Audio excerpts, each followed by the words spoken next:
अस्सलाम वालेकुम नाज़रीन, हाईटेक न्यूज के खबरनामे में आपका खैर मक़दम है। मैं हूं नेहा खान। नजर डालते हैं आज की अहम खबरों पर।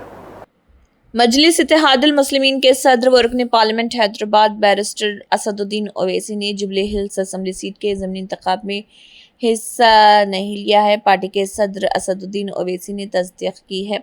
कांग्रेस के उम्मीदवार नवीन यादव ने होने वाले ज़मीनी इंतखाब के लिए अपना पर्चा नामजदगी दाखिल करने से पहले ओवैसी से मुलाकात की थी। कांग्रेस के उम्मीदवार के साथ पार्टी रहनुमा और साबिक हिंदुस्तानी क्रिकेट कप्तान मोहम्मद अजहरुद्दीन भी थे, जिन्होंने 2023 में इसी हलके से नाकाम मुकाबला किया था। ओवैसी ने कहा कि बीआरएस के पास जुबली हिल से 10 साल तक एमएलए था और पार्टी इख्तिदार में थी, लेकिन उसने हलके की तरक्की नहीं की।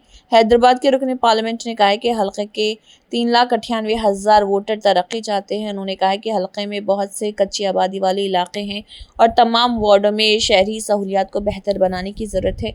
उन्होंने कहा है कि ये ज़मीनी इंतखाब हलके की तरक्की का एक मौका है। बादजा उन्होंने जुबली हिल्स ज़मीनी इंतखाबात के यात्रा के दौरान नवीन यादव के साथ मुलाकात की और अपनी हिमायत का इजहार किया। और ये इस कॉन्स्टिट्यूंसी में 3,58,870 वोट यानी 3,98,785 के करीब वोटर्स है।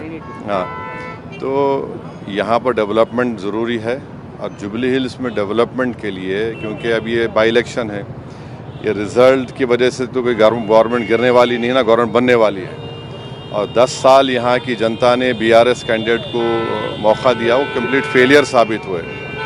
और दूसरी बात यह है कि ये बाई इलेक्शन नहीं होता था अगर बीआरएस लीडरशिप उनके लेट एमएलए को टिकट नहीं देती, क्योंकि 2023 में वो बीमार थे, सब जानते थे, मगर उसके बावजूद भी आप उनको टिकट दिए।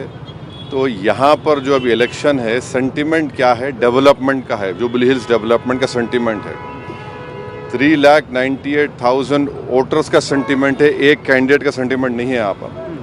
तो उम्मीद करते हैं कि यहाँ पर एक अच्छा डिसीजन आएगा, जिससे जुबली हिल्स में इतने बड़े स्लम्स है, हर वार्ड में civic communities, sewerage line, storm water drain, anganwadi centres, hospital, कब्रिस्तान की ज़रूरत है। तो मैं समझता हूँ कि ये एक अच्छा मौका है इस कॉन्स्टिट्यूंसी को डेवलप करने का, क्योंकि 3 साल अभी है इस गवर्नमेंट का, ये बाई इलेक्शन है। बीआरएस तो बिल्कुल नाकाम साबित हुई 10 इयर्स में, और उन्हीं के पार्टी के कई लोगों को दबाया गया और उनको मजबूर किया गया कॉन्स्टिट्यूंसी छोड़ने के लिए। तो हमारा एमआईएम पार्टी इस इलेक्शन में हिस्सा नहीं लेगी। बीआरएस यहाँ पर जुबली हिल्स के डेवलपमेंट के लिए हम उम्मीद करते हैं कि एक अच्छे कैंडिडेट को सपोर्ट करेंगे। आप कैंपेन करेंगे सर जुबली हिल्स में? नहीं, मैं कैंपेन नहीं करूँगा। हम पार्टी का डिसीजन है, यह है कि जुबली हिल्स कॉन्स्टिट्यूंसी के डेवलपमेंट के लिए यहाँ की जनता को इंसाफ मिले और बीआरएस नाकाम साबित हुई। और एक बात यहाँ के वोटर्स को और तेलंगाना के तमाम वोटर्स को बात समझने की ज़रूरत है कि 2023 असेंबली इलेक्शंस में बीआरएस को वोट मिला था 37% वोट। विद इन 5 मंथ्स जो पार्लियामेंट का इलेक्शन हुआ उसमें गिर के 15% हो गया। आप अंदाज़ा लगाइए कि कहाँ 15% और कहाँ 37%। और पार्लियामेंट सिकंदराबाद पार्लियामेंट कॉन्स्टिट्यूंसी में एक ही असेंबली सेगमेंट था जहाँ पर बीजेपी को लीड नहीं मिली, नामपल्ली था, जहाँ पर एमआईएम का एमएलए था। तो फिर ये क्यों हुआ? आप एक पार्लियामेंट सीट नहीं जीत सके। और हमको इस बात का अप्रीहेंशन है कि बीआरएस का जो वोट गिर गया है वो बीजेपी को चला गया।